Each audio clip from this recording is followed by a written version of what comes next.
Hola amigos y amigas, otra vez por este canal Notas de Audio. El tema principal, abiogénesis. Hemos hablado un poquitito de la filosofía biogénesis. Hemos leído una definición que la pueden buscar ahí en el canal. Les pido comprensión de parte de ustedes. Estas notas de audio las transmite en vivo, sin edición. Caramba, me pusiera a editar, lo demoraría 4 o 5 días en transmitir una idea central, que es lo que me interesa de estas notas de audio. Entonces hay equivocaciones, por ejemplo, detalles, por ejemplo, el descubrimiento de la cadena de la molécula de ADN en 1953 por Watson y Crick. No es el descubrimiento del ácido ribonucleico, sino de la forma que tenía esta molécula. Hay detalles como eso que se van por alto a veces. Por eso que yo siempre les pido que, y les voy dando fuentes muy didácticas, canales de YouTube, libros, para cuando un tema en particular les guste y lo deseen desarrollar de manera más, por así decirlo, concienzuda, se dirigen a esas fuentes y busquen ustedes también, por supuesto. Estamos en la era de la información, estamos saturados de información, así que hay mucha información, muchos libros por leer. Hay libros de biología maravillosos que pueden hojear también, no es necesario que lo lean todos los temas que les conciernen, ¿no? Por ejemplo, les puedo recomendar biología molecular de la célula, biología molecular de Watson, si no me equivoco, Lewis, bueno, en fin. Y hay otro que se llama biología molecular de la célula, me confundo, también muy bueno. No me acuerdo los autores, pero siempre cuando yo les converso por este canal de audio, abajito siempre les voy a ir dando el detalle preciso de la información que transmito acá conversando. Bueno, ahora ¿qué? ¿De qué vamos a hablar, Ismael? A ver, el ADN basura. Hace bastantes meses que me viene dando vueltas, si no un año ya, este tema del ADN basura. Vamos a hablar un poquito de la molécula de ADN. Es una molécula larguísima. Y los genes están ahí en esa molécula, pero los genes no son como físicos, y eso se están dando cuenta los genetistas. No son como una entidad netamente física, son como la convergencia que tiene a expresarse una determinada molécula. Pero Ismael, ¿qué es eso? Molécula y molécula, dale. Sí, porque las proteínas son moléculas, eso. Son moléculas poderosas, con una organización misteriosa todavía, en muchas de ellas. Entonces, resulta que para darles un matiz sobre esto, imagínense que la cadena de ADN es la muralla china, todos lo hemos visto, que es inmensa, ¿no? Inmensa. Bueno,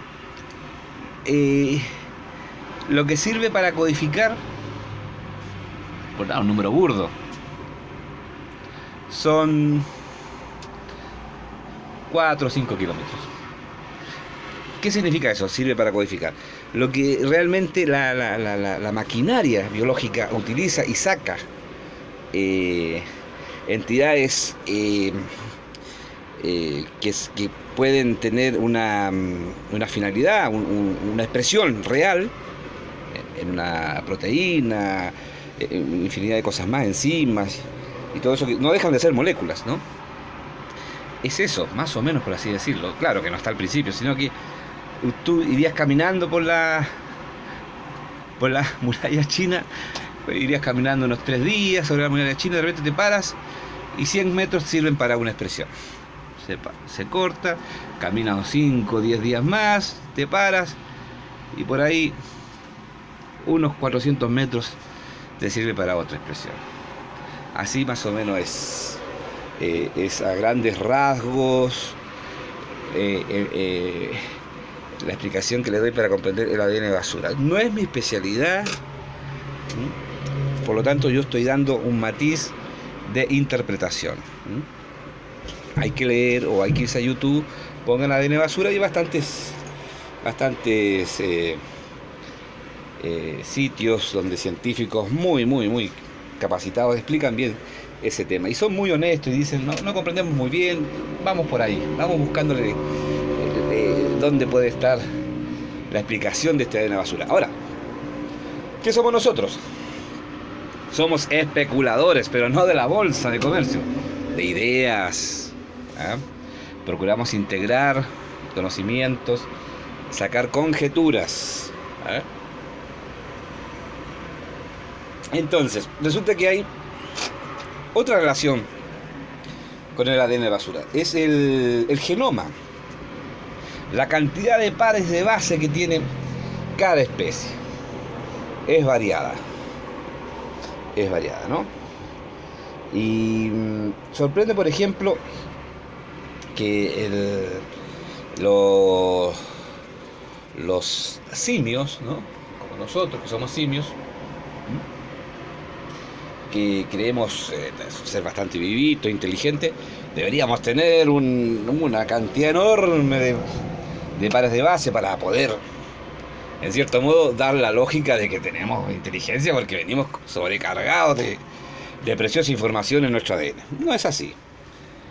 Ya lo he dicho en otras notas de audio, el trigo tiene más pares de bases que nosotros, y la ameba tiene una cantidad de pares de base. La ameba, que es una célula, por así decirlo, muy arcaica, que no es asexuada, se reproduce sola, qué sé yo, en fin. Entonces, ¿qué viene ahí? Entonces, ahí estaba pensando ya hace ratito y entendiendo también los mecanismos de la evolución. Cada vez se aprende más sobre la evolución. Hasta el científico más connotado hoy en día, cada día aprende un poquito más de evolución, de la evolución. Todos.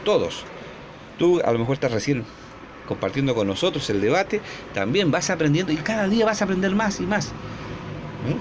Y vas a ir especulando, sacando ideas, conjeturas, y por ahí te sale una hipótesis, una tesis interesante y debes publicarla, porque a todos nos puede servir.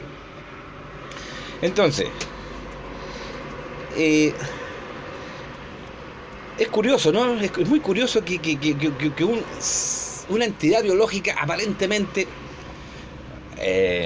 primitiva, muy primitiva, tenga más pares de base que los mamíferos, por ejemplo.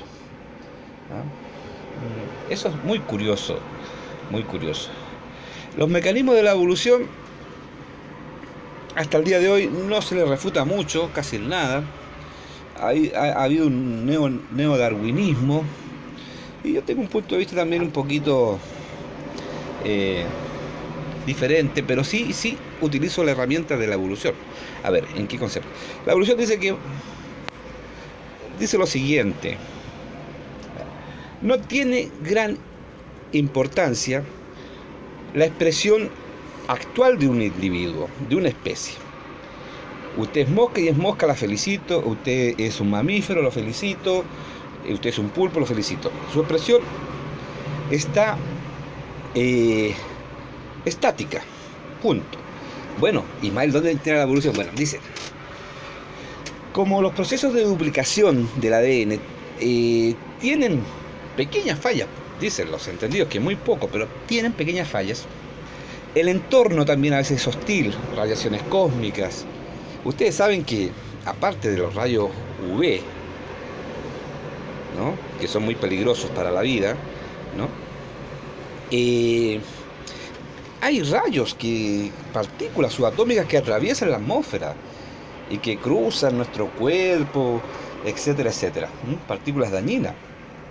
Entonces, probablemente todo el medio ambiente más la falla estructural de la unidad biológica en sí misma. Por eso envejecemos, porque cada vez va fallando más o pareciera un poquito más la duplicación. Tendemos a envejecer.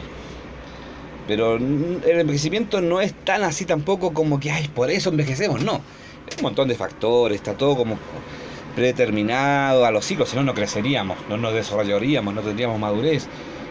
Entonces es toda una convergencia de cosas que hace el envejecimiento. ¿Ok?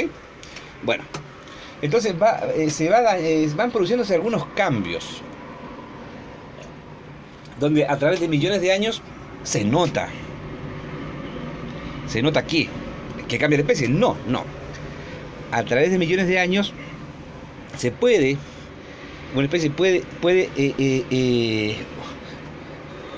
una especie una familia, un pequeño grupo de individuos, por ejemplo, estén expuestos a una radiación de un volcán o toxinas del volcán, etcétera, estén en mucha altura. Entonces, ese daña su material genético. Uno podría decir, oye, pero estos se van a extinguir.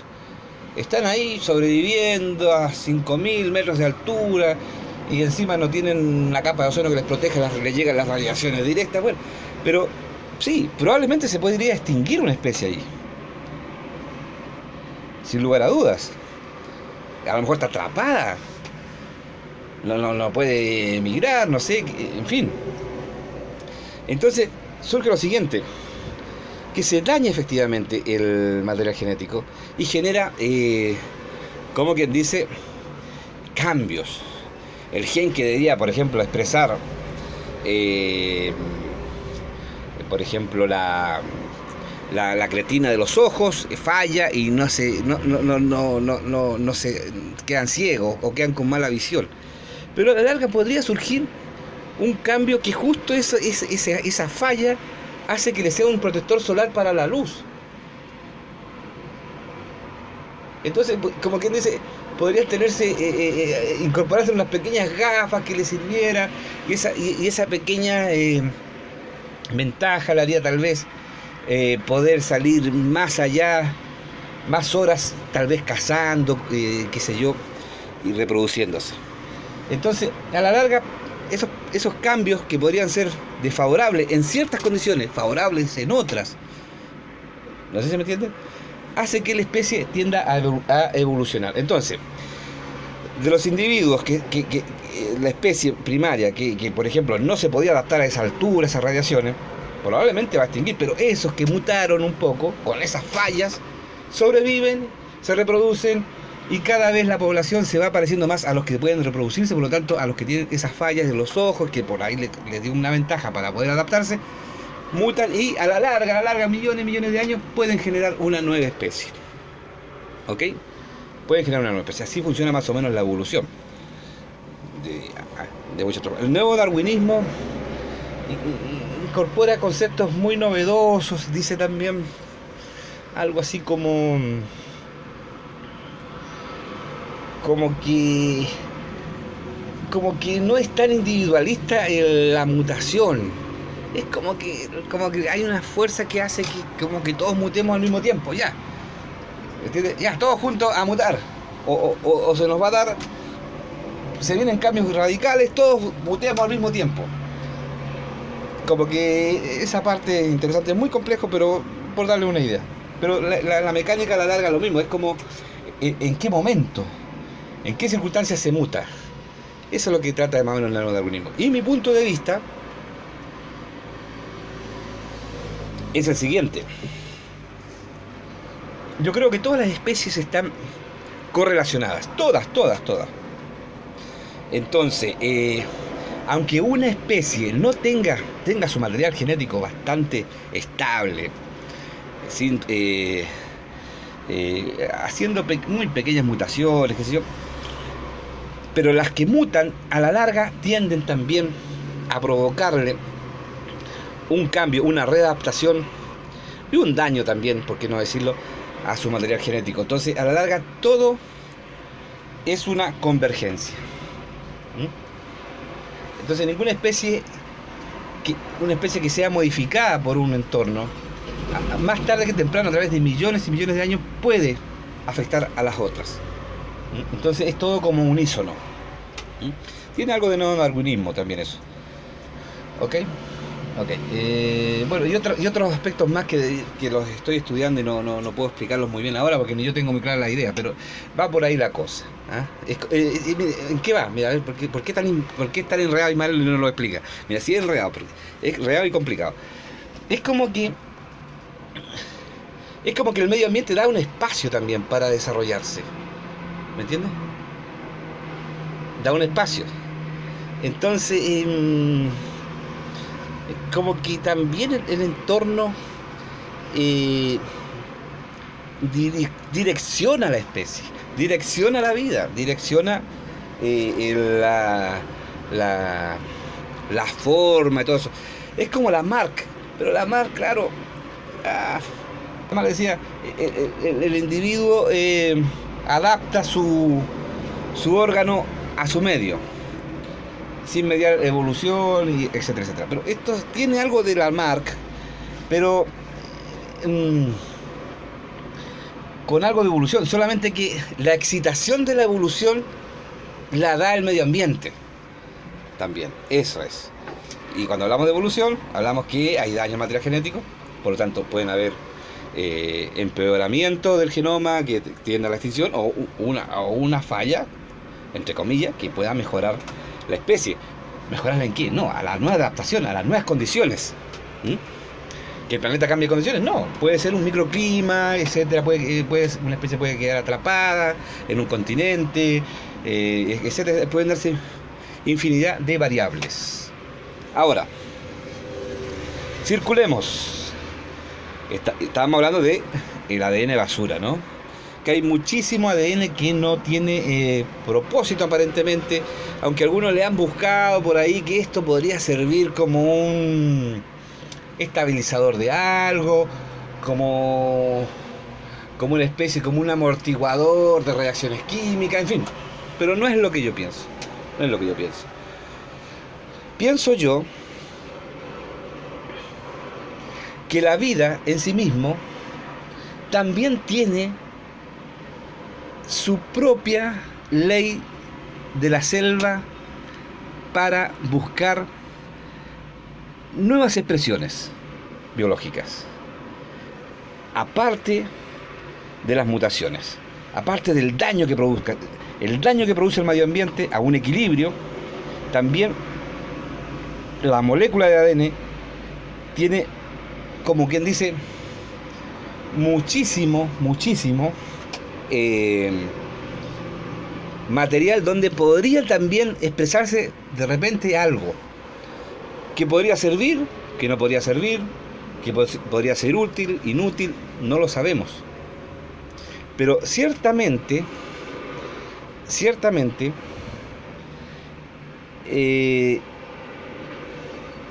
esa expresión más tarde que temprano puede hacer como un efecto de Lamarck, ¿ah? Del naturalista Lamarck, que decía, al final, Lamarck decía, los seres vivos generan órganos acorde a sus necesidades del medio ambiente. ¿Ok? Ok. Entonces, tiene algo de Lamarck, en el sentido de que es interna esa evolución, es cerrada hacia sí misma, no con participación del entorno, ¿ah? Del medio ambiente, ¿ah?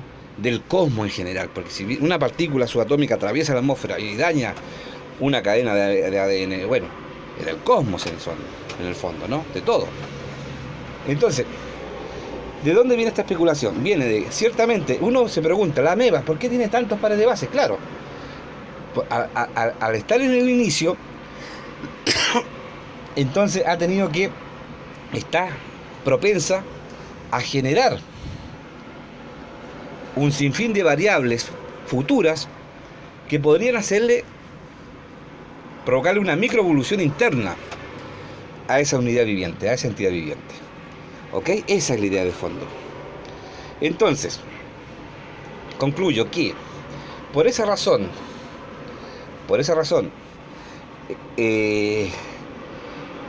entidades biológicas más complejas o de una adaptación más extraña, porque no puedo comparar, yo pienso, una ameba, un molusco, no sé, con un insecto, con un mamífero, no sé, pero por ahí me equivoco, ¿no? Entonces, porque probablemente las entidades más complejas ya han utilizado ese instrumento, lo han utilizado con mayor intensidad que entidades vivas más arcaicas. Y eso podría explicar por qué el ADN basura podría ser más amplio, y por qué la ameba, por ejemplo, tiene mayores pares de bases, o el trigo mayor pares de bases que un mamífero, por así decirlo. ¿Ok? Ahora, lo que yo digo es que se tiene que seguir investigando, pero uno de los tantos caminos que podrían investigar sería el siguiente: familias de especies, ver su número de pares de base con respecto, por ejemplo, a lo que suponemos entidades de vidas más arcaicas. ¿Ok? Entonces, yo creo que no tiene lógica, pero podría haber un camino ahí. Bueno, es la humilde opinión, la humilde especulación de Salvador Ismael Allende González, una persona no académica que sí ama las ciencias y desde muy pequeño ha ido procurando comprenderlas e integrándolas y redescubriéndolas acorde a los nuevos conceptos y nuevas investigaciones que se han hecho a través del tiempo. Nos vemos, amigos.